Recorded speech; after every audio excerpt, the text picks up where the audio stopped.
estamos vendo. E isso me veio à mente, uma conversa que eu e o nome tivemos agora ali, que a gente sempre estabelece até onde eu vou parar, o que eu vou falar.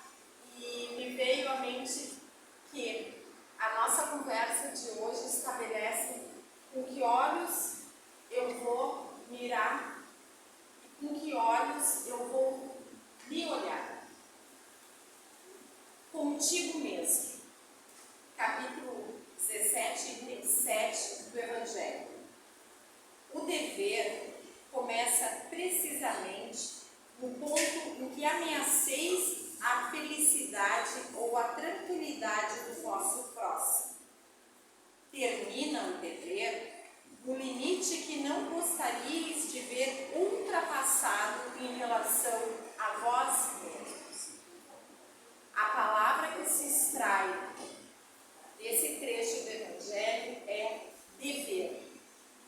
O que é dever? Primeira coisa que a gente vê, ainda mais eu que trabalho na área de direito, dever. Dever, obrigação. Como decifrar o dever? De que maneira observar o dever íntimo, impresso na nossa consciência, diante de tantos deveres sociais, profissionais e afetivos que muitas vezes nos impõem caminhos diferentes?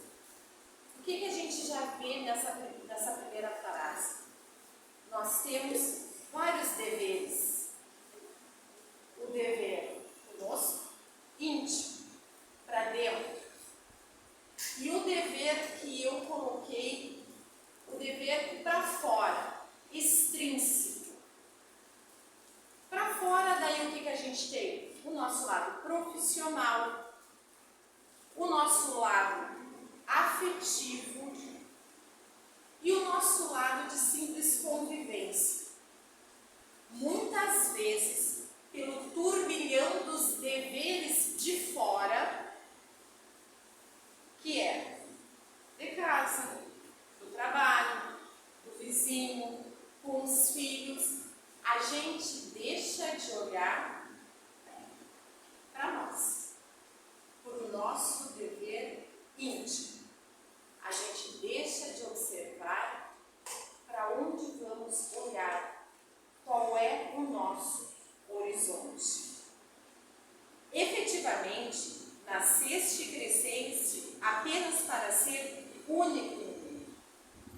Em lugar algum existe alguém igual à tua maneira de ser. Portanto, não podes perder de vista essa verdade para encontrar o seu dever, que compete, o teu dever contigo, que compete para se desenvolver na vida. O que quer dizer? Somos únicos. Cada qual tem a sua impressão. Eu sempre digo, nós somos forjados, feitos. Nós nos expandimos, nos expressamos de acordo com as nossas experiências. E as nossas experiências e as nossas vivências começam onde? Na família. Nós não seremos muito diferentes da nossa família. Porém, somos únicos. Trazemos as impressões das nossas familiares. Muitas vezes até, parece o pai fazendo isso. A mãe faz isso, eu estou repetindo. Muitas vezes nós absorvemos coisas das nossas famílias positivas, mas daqui a pouco nem tanto, deixando de ver que somos únicos. E muitas vezes deixando de ver que por essa particularidade própria, tua, o teu jeito, o teu dever contigo se expressa de uma forma diferente que o dever do outro. Teu primordial compromisso é contigo mesmo. E tua tarefa mais importante na Terra, para a qual és o único preparado, é desenvolver tua individualidade no transcorrer uma longa jornada evolutiva. Essa parte agora que eu leio é a preocupação de toda mãe, né? Que a gente tem a preocupação com os nossos, né? Mas a gente tem que se preocupar, temos que observar que essa preocupação não pode passar daquilo que é razoável. Às vezes a gente usa uma expressão na minha área, assim, o limite do razoável. Até ali é o limite. Quando ultrapassa, quando vai além, tu já interfere na esfera do outro. Tu extrapola. Como tu não queres que interfiram na tua esfera, dentro da tua casa, temos que ter igual raciocínio com o outro. A preocupação com os deveres alheios provoca o distanciamento das próprias responsabilidades, pois não concretizas teus ideais, nem deixas que os outros cumpram com suas funções. Não nos referimos aqui à ajuda real, o limite do razoável. Até onde vamos? Até quando eu estendo a mão? Até quando eu ensino a pescar ou dou um peixe? Não nos referimos aqui à ajuda real, que é sempre importante, mas a intromissão nas competências do próximo, impedindo de adquirir autonomia e vida própria, é o que devemos atender, prestar atenção. E antes de passar a palavra para o Ronaldo, eu encerro a minha fala aqui dizendo que muitas vezes é mais fácil a gente apontar ou dizer ou se preocupar tanto com o outro, esquecendo de se preocupar consigo mesmo. Por quê? No momento que nós formos nos olhar,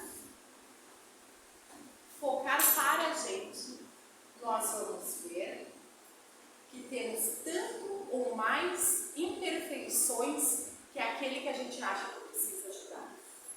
Quer dizer, sempre é mais fácil olhar para o jardim do vizinho do que a gente olhar que a nossa grama está alta.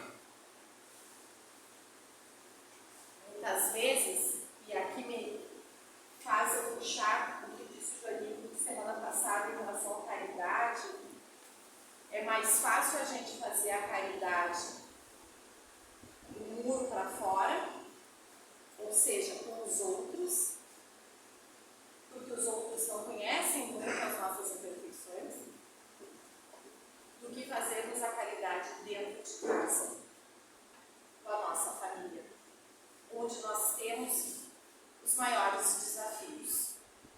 Então, atentar para o dever, para cuidar do outro, temos que observar o limite do razoável, a ponto disso não implicar, sob pena de dizer que eu estou ajudando, uma intromissão no próprio caminho daquela pessoa. E aí, como mãe, eu sempre trago a experiência de um filho, a gente sempre quer que o filho vá por aqui, vai por ali, ajeita lá, mas cada um tem a sua trajetória, porque cada qual tem o seu talento. E o talento dos meus filhos não se fecham ou não se identificam com os meus talentos. E todos nós temos talentos. Descobrir essa individualidade é nós descobrirmos os nossos talentos, é desenvolvermos isso. E sempre digo, não tem nada de errado a gente repaginar, a gente reorganizar a nossa vida buscando outro horizonte. Eu estou onde quero? Tá tudo bem? Se tá tudo bem, toca o baile, mas se tem algo que dentro de ti te traz um desconforto, que sequer tu consegue atentar do seu dever consigo, é hora da gente se olhar. E eu disse para o Ronaldo, quando ele que escolheu o tema, eu disse, caiu, eu precisava escutar isso. Eu precisava. Porque muitas vezes a gente se cuida tanto dos deveres extra, fora,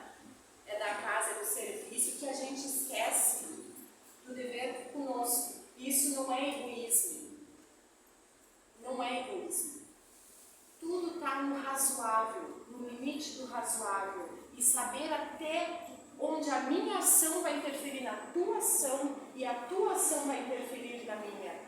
Isso em relacionamento, isso em vizinhança, isso na política, isso até mesmo no trânsito, na relação do dia a dia.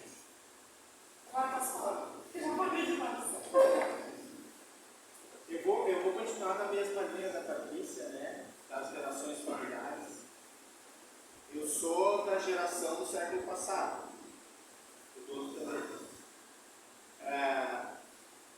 Nós viemos de famílias estruturadas de uma maneira diferente das de agora. A mãe da família cuidava da casa, cuidava dos filhos, cuidava do marido. O marido saía para trabalhar. Era uma linha diferente de condução de filhos. Então nós tínhamos regras, muitas.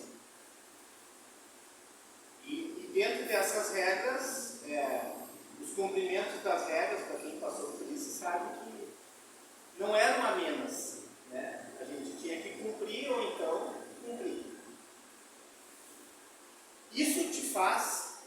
Isso nos fez, né, ter uma visão cultural de vida.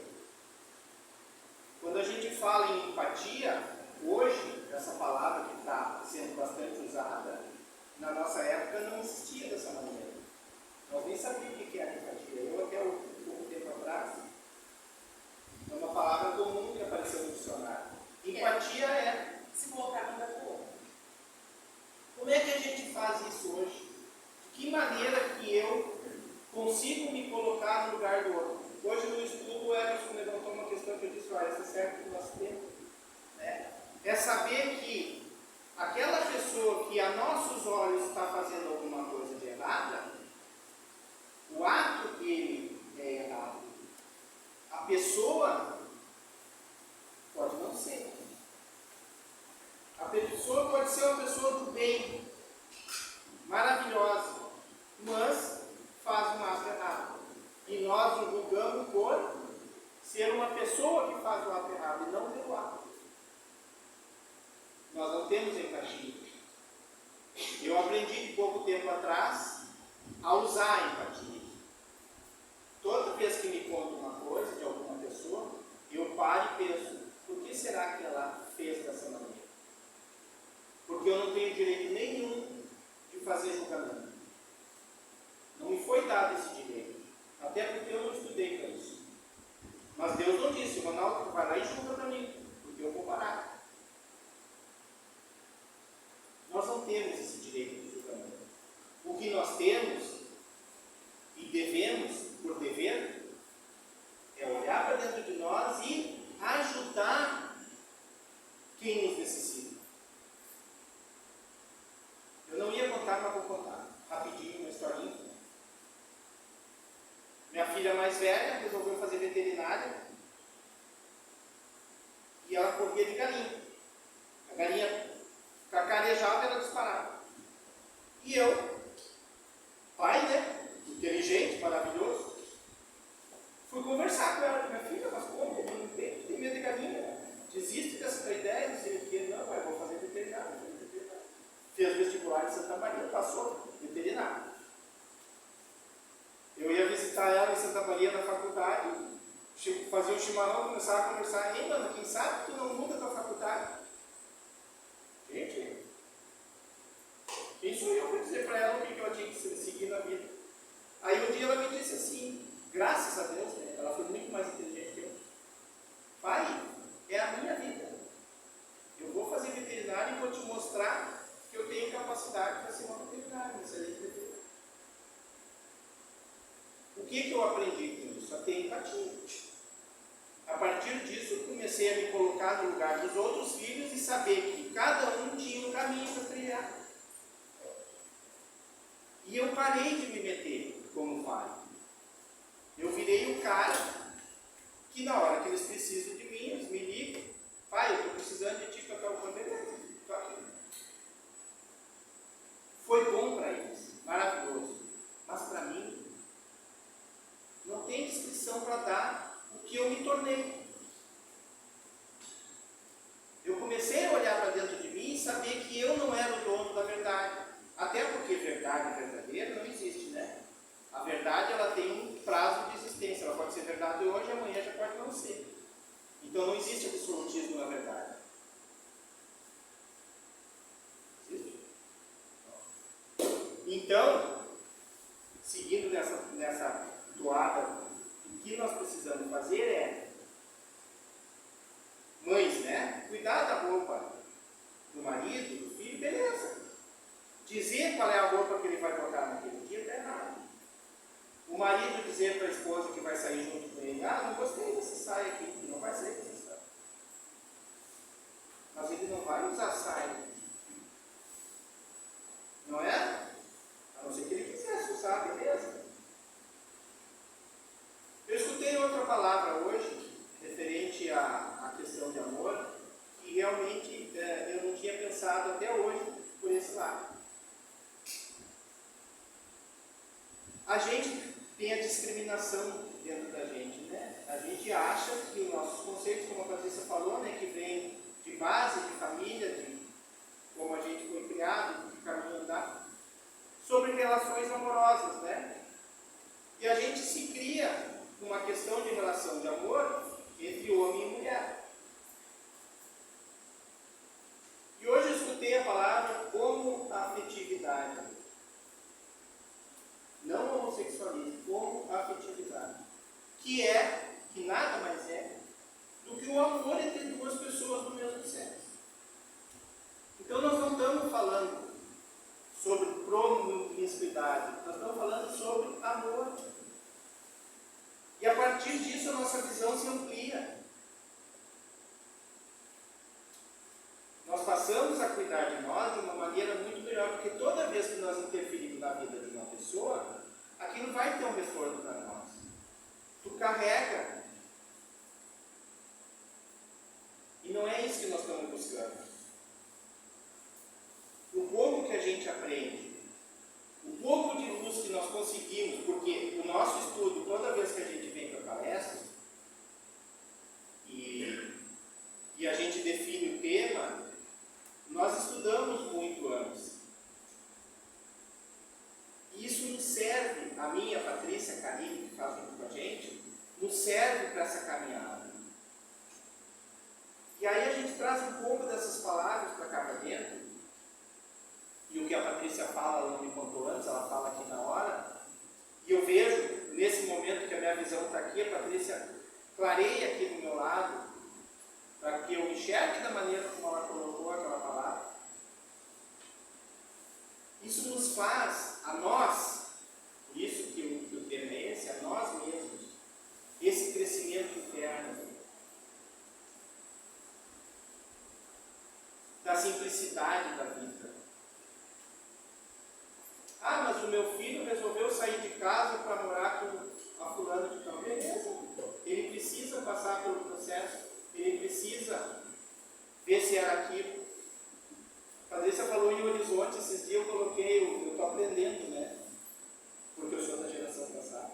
Eu estou aprendendo a mexer com as internet, negócio. Eu fiz no Reels, nem sei o que é. E aí eu coloquei uma foto do horizonte e escrevi ali, né? Meu horizonte foi o que eu fiz, ó. Aí deu 300 e poucas. E hoje a Patrícia colocou sobre o horizonte. Qual é o nosso horizonte? Qual é a nossa busca neste momento? Eu quero, Patrícia, vou usar as palavras. Patrícia colocou, nós estamos em Massambará, né? E estamos felizes em Massambará. E eu quero que o meu filho esteja em Massambará. Ele vai estar feliz em Massambará? Ou ele precisa bater asas e voltar depois por livre, espontânea vontade? Então, aonde está o nosso horizonte?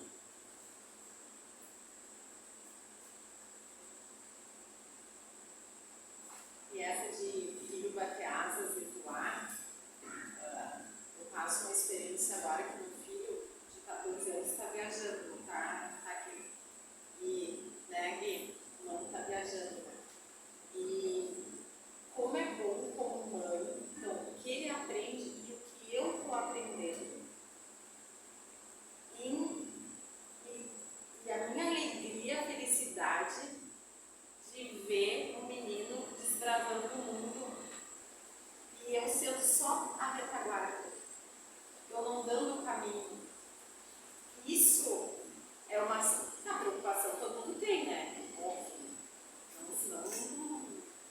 tamanho da menor de idade, mesmo maior, por ter preocupação. Mas ele optar pelo caminho e está tudo certo. Sabendo que a gente está na retaguarda, que a gente está aqui.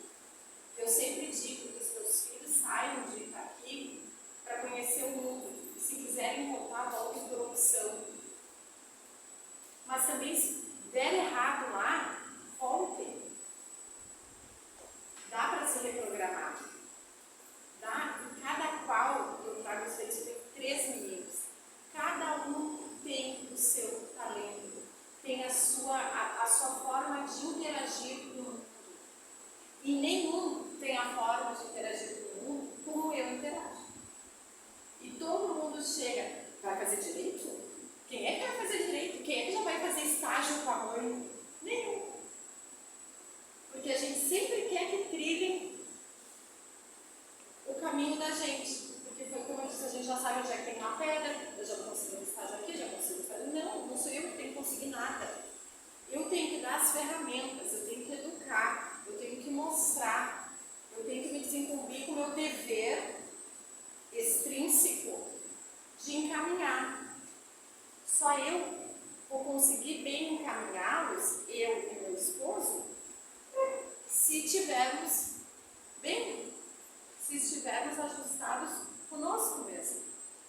Porque como ensinar o respeito para os jovens, para os filhos, se eu sequer me respeito? Se eu sequer me olho? Como ensinar para os nossos sermos fortes, determinados, se eu sequer reconheço em mim a minha força, a minha determinação? Então, na hora do pega para capar, é com a gente mesmo. Significa que tenhamos força, porque esse ajuste nosso é só para a gente. Só de nós será cobrado. De nós, individualidade. Se deu certo, trabalho teu. E se não deu tão certo, falta de trabalho teu. Não foi porque o pai não deixou, não foi porque a mãe não deixou, não foi porque o vizinho trancou a saída do portão. Não. Olhemos para nós, e assim eu acho que já se pode se encerrar. Olhemos para nós para sabermos se o horizonte que estamos vendo está correto. E se tiver que reprogramar a nossa rota, que se reprograma. Nunca é tarde, ou sempre é cedo, para a gente se reinventar. E aí digo na profissão, e aí digo na forma de se relacionar, e aí digo na forma de conduzir os nossos, se fomos criados na rigidez, como foi, que vendo as marcas que ficamos com essa rigidez, amenizemos, mas sigamos rígidos em algumas ideias, porque deu certo. Então, olhemos para nós. A proposta de hoje é: vamos nos olhar. Vamos ver se o nosso horizonte é um horizonte que intimamente queremos. Se estamos num relacionamento tóxico, se quer mudar de profissão, ou se estamos num bom relacionamento, se estamos numa boa profissão, se estamos dentro onde gostaríamos de estar. Nós, individualidade, não os outros. É certo que há momentos na nossa vida que, por circunstâncias, não estamos no local que gostaríamos de estar, mas que isso sirva de mola propulsora para mudarmos, que tenhamos olhos para vermos exatamente que aquilo ou esse momento que não está de acordo com a minha programação é momentâneo, que não paremos e que nunca nos tornemos vítimas. Nós não somos nossas vítimas, não. Nós somos somos força. Nós somos luz. E somos únicos. Tenhamos essa consciência. Únicos.